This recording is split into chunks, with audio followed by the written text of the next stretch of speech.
13ನೇ point ಒಂದು ಬಾಕಿ ಉಳ್ಕೊಂಡಿದೆ. ಅಲ್ಲಿ GPR ತನ್ನಿ ಅಂತ ಹೇಳ್ತಾನೆ ಈತ. ಗ್ರೌಂಡ್ ಪೆನೆಟ್ರೇಟಿಂಗ್ ರಡಾರ್ ಅಂತ ಕರೀತಾರೆ ಅದನ್ನು. ಭೂಮಿಯ ಮೇಲೆ ಈ ಗೋಕಾರ್ಟ್ ಥರ ಇರುತ್ತೆ, ಅಲ್ಲಿ ನೋಡ್ತಾ ಇದ್ದಾರೆ ನೋಡಿ, ಶಾಪಿಂಗ್ ಕಾರ್ಟ್ ಥರ.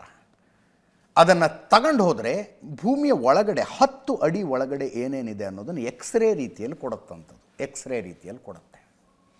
ಅದನ್ನು ತಂದು ತನಿಖೆ ಮಾಡೋದು ಅದು ಏನು ಸುಲಭದ ಕೆಲಸ ಅಲ್ಲ. ಅದು 20 ಲಕ್ಷ ರೂಪಾಯಿ ಬಾಡಿಗೆ ಆಗುತ್ತಂತ. ಅದಕ್ಕೆ 20 ಲಕ್ಷ ರೂಪಾಯಿ ಬಾಡಿಗೆ ಗೌರ್ಮೆಂಟೇ ಕೊಡಬೇಕು. ವ್ಯವಸ್ಥೆ ಹಂಗಿದೆ, ಗೌರ್ಮೆಂಟೇ ಕೊಡಬೇಕು.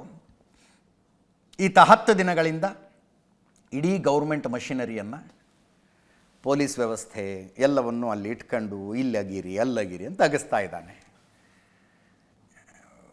ಎಲೆಕ್ಷನ್ ಕಮಿಷನ್ನು ರಾಹುಲ್ ಗಾಂಧಿ ಅವರ ಹತ್ರ ಡಿಕ್ಲರೇಷನ್ ಕೇಳುತ್ತಲ್ಲ, ನಿಮ್ಮ ಸುದ್ದಿ ಸುಳ್ಳಾಗಿ, ನೀವು ಕೊಟ್ಟಿರೋ ಮಾಹಿತಿ ಸುಳ್ಳಾಗಿದ್ದರೆ ನಿಮ್ಮ ಮೇಲೆ ಕ್ರಮ ಕೈಗೊಳ್ಳಬಹುದು ಅಂತ.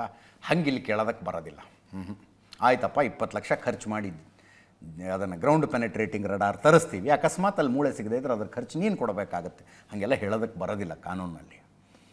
ಸರ್ಕಾರನೇ ತರಿಸ್ಬೇಕು, ಅದರ ಬಗ್ಗೆ ಮಾತುಕತೆ ನಡೀತಾ ಇದೆ. ಅಲ್ಲಿ ಇನ್ನೊಂದು ಪೇಚಿದೆ. ಭೂಮಿ ಹಸಿಯಾಗಿದ್ದರೆ ಅದು ಸರಿಯಾಗಿ ಕೆಲಸ ಮಾಡೋದಿಲ್ಲಂತೆ. ಹೇಳಿ ಕೇಳಿ ಮಳೆಗಾಲದಲ್ಲಿ ಹುಡುಕ್ತಾ ಇರೋದು.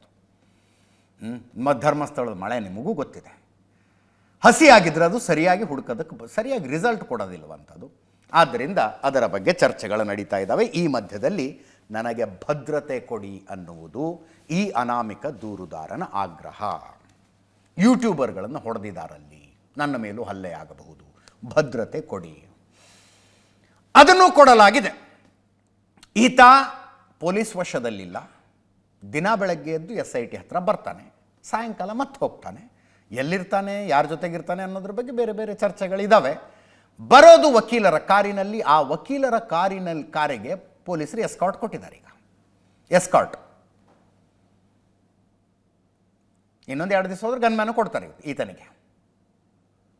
ಗನ್ಮ್ಯಾನ್ಗಳನ್ನು ಈತ ಇರುವ ಜಾಗಕ್ಕೆ ಕರ್ಕೊಂಡು ಹೋಗ್ತಾನ ಅನ್ನೋದು ಪ್ರಶ್ನೆ.